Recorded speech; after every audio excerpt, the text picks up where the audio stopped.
Hello everyone, welcome to grammarly hacks by Kavita. आज की इस वीडियो में हम डिस्कस करेंगे सिर्फ सिनोनिम्स को। एंटोनियम और synonyms plays a very important role in your examination. और आप अगर देखो कोई भी एग्ज़ाम तो 2 से 4 क्वेश्चन आपको इन्हीं टॉपिक से मिलते हैं। और इस वीडियो में आज हम सिर्फ सिनोनिम्स को डिस्कस करेंगे, जिनका मतलब होता है किसी भी वर्ड का सेम मीनिंग, सिमिलर मीनिंग बताना। ठीक है ना। आप फिर किसी भी एग्ज़ाम की तैयारी कर रहे हो, चाहे आप जेके एसएसबी की तैयारी कर रहे हो, आप एसएससी एग्ज़ाम्स के लिए तैयार कर रहे हो खुद को, या आप किसी भी टीचिंग लेवल की प्रिपरेशन कर रहे हो एग्ज़ाम की, इन सभी एग्ज़ाम में यहाँ से क्वेश्चन आपको देखने को मिलते हैं। इवन आप जो रीडिंग कॉम्प्रिहेंशंस करते हो आरसीज, वहाँ पर भी 2 क्वेश्चन आ ही जाते हैं। किसके? आपको एंटोनियम और सिनोनियम्स की। और ये वीडियो पर्टिकुलरली रहने वाली है आपकी सिनोनियम्स के ऊपर। ठीक है। नाउ पहला वर्ड है आपका, लिखा है सिनोनियम ऑफ द वर्ड सेग्रीग्रेट। देखो सेग्रीग्रेट का मतलब भी क्या होता है? अलग अलग, बिखरना, है ना। डिवाइड करके, बिखरना या बिखेर के रखना, किसी चीज़ को अलग अलग करके रखना। ठीक है ना। तो सबमर्ज तो होता है डूब जाना, है ना। आइसोलेट मतलब अलग रहना। नलीफाई बिल्कुल ख़त्म हो जाना। इंटीग्रेट मतलब जोड़ के रखना। तो यहाँ पे जो राइट ऑप्शन बचता है वो क्या बचता है? आइसोलेट करना। ठीक है, अलग करना। नेक्स्ट वर्ड है आपका ऑब्ट्रूसिव। ऑब्ट्रूसिव का मतलब होता है आप कह लो नोटिसेबल होना, किसी भी अनप्लीजेंट वे में नोटिसेबल होना, या सिंपली बोलो प्रवेश। नोटिसेबल को हम बोलते हैं क्या? हम उसी के लिए वर्ड यूज़ करते हैं प्रवेश भी। ठीक है ना। तो नोटिसेबल अगर वर्ड रहेगा आपका यहाँ पे, तो नोटिसेबल के लिए क्या लगाओगे आप? उसका एग्जैक्ट वर्ड क्या बनेगा आपका नोटिसेबल के लिए? देख लो यहाँ पे ऑप्शन दे रखे, pervasive, exclusive, prominent and modest. देखो परवेसिव का मतलब क्या होता है? प्रेवलेंट होना, यूनिवर्सल, जो चीज़ हर जगह पाई जाती है वो होती है परवेसिव। तो हमने तो कहा कि नोटिसेबल होना है लेकिन अनप्लेजेंट वे में होना है। ठीक है ना। तो उसके लिए जो वर्ड आएगा यहाँ पे मॉडेस्ट होता है, ईमानदारी की सेंस में ये भी नहीं आएगा, एक्सक्लूसिव भी नहीं आएगा, तो बचता है क्या हमारा? प्रोमिनेंट बचता है। ठीक है। नेक्स्ट वर्ड है आपका एडवेंट। एडवेंट का मतलब होता है किसी भी पर्सन या किसी भी बोलो घटना का शुरुआत होना, अराइवल होना। तो पर्पस तो नहीं होगा। डिपार्चर मतलब किसी के चले जाना। अराइवल यहाँ पे एक वर्ड जो बन रहा है वो बिल्कुल सेम बन रहा है, किसी चीज़ का एडवेंट अराइवल होना, और टर्न मतलब मुड़ जाना। तो यहाँ पे जो वर्ड है अराइवल सही रहेगा। नेक्स्ट वर्ड दिया है कैलस। कैलस का मतलब होता है क्रूअल। क्रूअल को हम ब्रूटल भी बोल सकते हैं, राइट।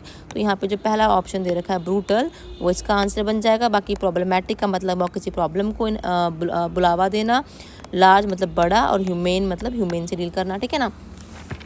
नेक्स्ट वर्ड है आपका कॉजेटिक।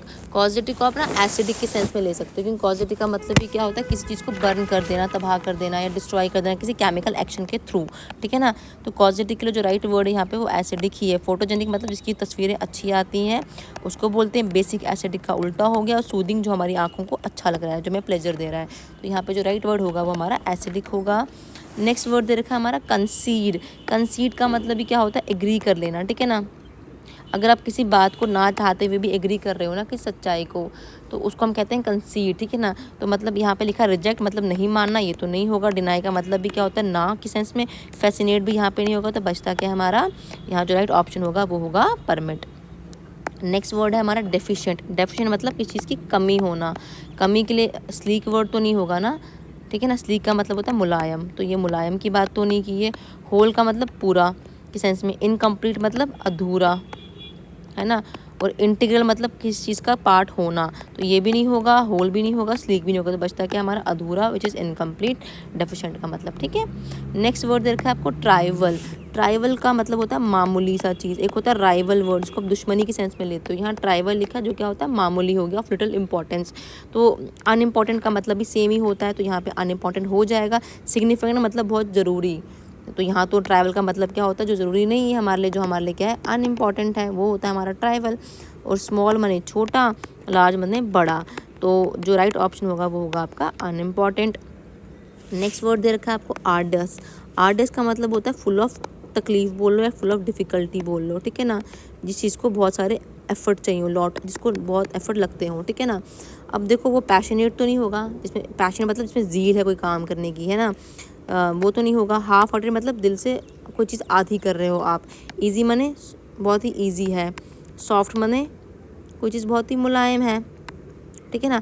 तो यहाँ पे देखो, एक सेकेंड, यहाँ पे 2 ऑप्शन है ना। ये मतलब हमने कहा कि फुल ऑफ डिफ़िकल्टी है, जो चीज़ हार्ड है उसको हम पैशनेट बोल सकते हैं कि उसमें हम पैशन हमारा लग रहा है, ठीक है ना। तो हाफ हार्टेड क्या होगा, हम उसमें कम्प्लीटली इन्वॉल्व नहीं है। तो यहाँ पे जो राइट ऑप्शन होगा वो होगा पैशनेट आर्डर्स का, ठीक है ना। हमें क्योंकि इन 4 में से बोला हुआ है ना ऑप्शन देने के लिए, तो हम आर्डर्स के लिए पैशनेट बोल सकते हैं। अगर यहाँ पे हमें हार्ड वर्ड दिया होता ना तो वो हार्ड भी हमारा यहाँ पे काम कर जाता।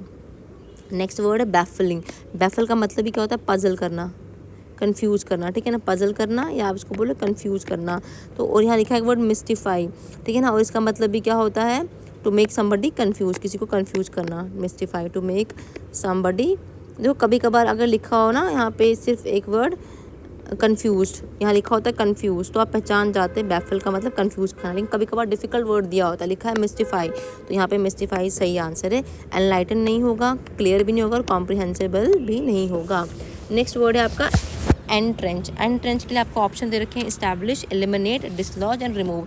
एंट्रेंच का मतलब पहले क्या होता है, किसी भी चीज़ को आप कह लो स्ट्रांगली इस्टेब्लिश करना, इंस्टॉल करना बोल लो, उसको सेटल करना बोल लो, आप इस्टेब्लिश करना बोल लो, एक ही बात है, ठीक है ना।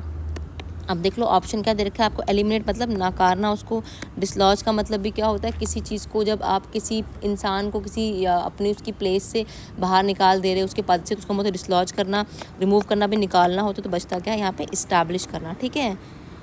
13 क्वेश्चन है क्यूबल। क्यूबल एंड पन सुने होंगे ना आपने। क्यूबल का मतलब होता है किसी को क्रिटिसाइज़ करना या किसी से आपको कुछ छोटी शिकायत है, छोटी मोटी शिकायत है, ठीक है ना। तो इसको आप माइनर के सेंस में भी ले सकते हो इस हिसाब से, इसको आप क्रिटिसिज्म की सेंस में भी ले सकते हो और इसको आप ट्राइबल भी कह सकते हो। राइवल नहीं कहा मैंने, ट्राइबल वर्ड कहा मैंने, ठीक है ना।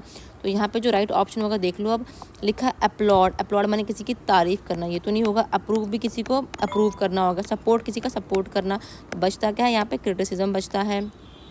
14th क्वेश्चन है आपका अघास्ट। अघास्ट का मतलब भी क्या होता है, शॉक होना, शॉक्ड होना, या आप स्कैर्ड की सेंस में इसको ले सकते हो। तो देखो यहाँ लिखा है अनवरिड, मतलब आपको वरी ही नहीं है। कॉन्फिडेंट मतलब आप में बहुत ज़्यादा कॉन्फिडेंस भरा हुआ है। एक्सपेक्टिंग मतलब आप कुछ एक्सपेक्ट कर रहे हो, ये भी नहीं होगा। तो बचता क्या आपका हॉरिफाइड बचता है। तो right answer would be horrified. 15th question है आपका सैंगुइन। सैंगुइन देखो इसको ना आप बोलो ये होते हैं हमारे ऑप्टिमिस्टिक। ऑप्टिमिस्टिक मतलब कौन लोग होते हैं, जो होते हैं हमारे आशावादी। आशावादी माने जिनको भरोसा होता है कुछ अच्छा होने वाला है, जो अच्छी चीज़ पे भरोसा करते हैं, जो अच्छा सोचते हैं, expecting good things to happen, मतलब ये लोग क्या होते हैं हमारे होपफुल होते हैं। तो यहाँ लिखा है डार्क मतलब अंधेरा, ग्लूमी मतलब धुंधला, पेसिमिस्टिक मतलब निराशावादी। तो यहाँ बचता है कि हमारा अश्योर्ड। अश्योर्ड क्या होता है, वो होपफुल होते हैं, उनमें उम्मीद होती है कि कुछ पॉजिटिव होगा। तो यहाँ पर अश्योर्ड आपका आंसर बन जाएगा। नेक्स्ट वर्ड है लिखा आपका अबेट। अबेट का मतलब होता है आप कह लो टू बिकम लेस स्ट्रॉन्ग, या कोई चीज़ को अमाउंट को या किसी चीज़ को कम करना, लेसन करना या किसी चीज़ को ख़त्म करना, ठीक है ना। तो एग्रीवेट मतलब किसी चीज़ पे बढ़ाना किसी चीज़ को, तो ये तो नहीं होगा। अवेयरनेस भी क्या होता है, जागरूक करना। अपहोल्ड किसी को पकड़ के रखना, तो यहाँ पे क्या होगा डिमिनिश वर्ड जो होगा वो यहाँ पे आपका राइट ऑप्शन क्या होगा, यहाँ पे डिमिनिश होगा। नेक्स्ट वर्ड दिया हुआ है आपको एक्यूमेन, ठीक है ना। देखो AC वर्ड से निकल के आया हुआ है एक्यूमन। इसका मतलब होता है किसी के प्रति आपकी कोई अच्छी जजमेंट है, गुड जजमेंट। आप लिख लो ability to make good judgement, ability to make good judgement, किसी चीज़ के बारे में अच्छा जजमेंट पास करना, उसको हम बोलते हैं एक्यूमन। तो यहाँ पे देखो लिखा स्टुपिडिटी, वो तो उसका उल्टा हो गया, ये तो नहीं होगा, हमें तो चाहिए सिमिलर वर्ड। अवेयरनेस यहाँ पे हमारा सही लिखा है। रिनाउंस मतलब त्याग देना। अप्रूव मतलब किस चीज़ से अप्रूव कर रहे हो, तो यहाँ पे जो एग्जैक्ट वर्ड आएगा हमारा वो अवेयरनेस, हमारा वो क्या आएगा, अवेयरनेस वर्ड आएगा। तो यहाँ पे जो अवेयरनेस है वो राइट ऑप्शन है आपका। नेक्स्ट वर्ड है आपका एब्जर। एब्जर का मतलब होता है अबांडन करना, किसी चीज़ को डिनाई करना, ठीक है ना। तो देखो यहाँ लिखा अप्रूव मतलब किसी को मानना, ये तो उल्टा हो गया। सैंक्शन का मतलब है किसी चीज़ को आप सैंक्शन कर रहे हो, मान के चल रहे हो। कमेंडेबल भी यहाँ पे नहीं आएगा, तो बचता क्या आपका रिनाउंस बचता है। तो जो आपका रिनाउंस है आपका राइट ऑप्शन होगा, क्योंकि रिनाउंस का मतलब ही क्या होता है, डिनाई करना, या इसी को बोलते हैं हम अबांडन, ठीक है। नेक्स्ट वर्ड है आपका बेनिजन। बना है किस वर्ड से, बैन से। मैंने कहा है जहाँ पर भी बैन आता है, जैसे बेनोवेलेंट हो गया, बेनिजन आ गया, ठीक है ना, बेलोवेलेंस आ गया, बेनोवेलेंस आ गया। इन सब में ये बैन का मतलब क्या होता है, काइंड से आप बोल सकते हो, इसको आप फ्रेंडली बोल सकते हो, लविंग बोल सकते हो, ठीक है ना। तो यहाँ पे जो मैलिग्नेंट मतलब ख़राब, मैलिग्नेंट ट्यूमर मतलब क्योर डेंजरस है कुछ चीज़ है ना, तो ये तो नहीं आएगा। क्रूअल मतलब भी क्या हो गया, ख़राब हो गया। एक्टिव मतलब कुछ चीज़ एक्टिव है, ये भी नहीं होगा। तो यहाँ पे जो ऑप्शन बनेगा वो बनेगा हमारा फ्रेंडली, ठीक है। तो सी ऑप्शन हमारा हो जाएगा। लास्ट वर्ड है आपका कंसीड। देखो कंसीड का मतलब होता है किसी चीज़ को एडमिट करना, ठीक है ना, to admit that something is true, चाहे वो ट्रू हो ना हो, बट आप उस चीज़ से एग्री कर रहे हो, आप उसको परमिट दे रहे हो, ठीक है ना। या उसको उसके साथ अकॉर्ड, एक देखो एक वर्ड अकॉर्ड, कभी कभार डायरेक्ट ये अकॉर्ड वर्ड भी पूछा जाता है, तो इसका भी सेम मतलब होता है, ठीक है ना। किसी चीज़ को ग्रांट करना, किसी चीज़ को परमिट देना। तो देखो यहाँ पे एक ऑप्शन दे रखा है डिसएग्री, मतलब आप एग्री ही नहीं कर रहे हो, गलत हो जाएगा। डिसरिगार्ड, आप उस चीज़ को रिगार्ड दे ही नहीं रहे हो, ये भी गलत हो जाएगा। डिनाई का मतलब ही क्या होता है, उस चीज़ से नहीं मानना। तो जो राइट ऑप्शन होगा वो क्या होगा आपका, यील्ड हो जाएगा। तो यहाँ पे जो है आपका ए पार्ट सही हो जाएगा। आई होप जितने मैंने आपको 20 MCQs करवाए बेस्ड ऑन सिमिलर वर्ड्स आपको समझ आए होंगे। ये सभी के सभी आपके जो थे प्रीवियस ईयर पेपर्स के ही क्वेश्चन थे जो मैंने निकाले हुए थे। इस वीडियो को एक बार ज़रूर देख लेना, फिर आप चाहे किसी भी एग्जाम की तैयारी क्यों ना कर रहे हो, आपको ये वीडियोज़ काफ़ी ज़्यादा हेल्प करने वाली हैं। अगर कंटेंट अच्छा लगे तो लाइक करें, सब्सक्राइब करें और शेयर करें मेरे चैनल को। Thanks and have a nice day.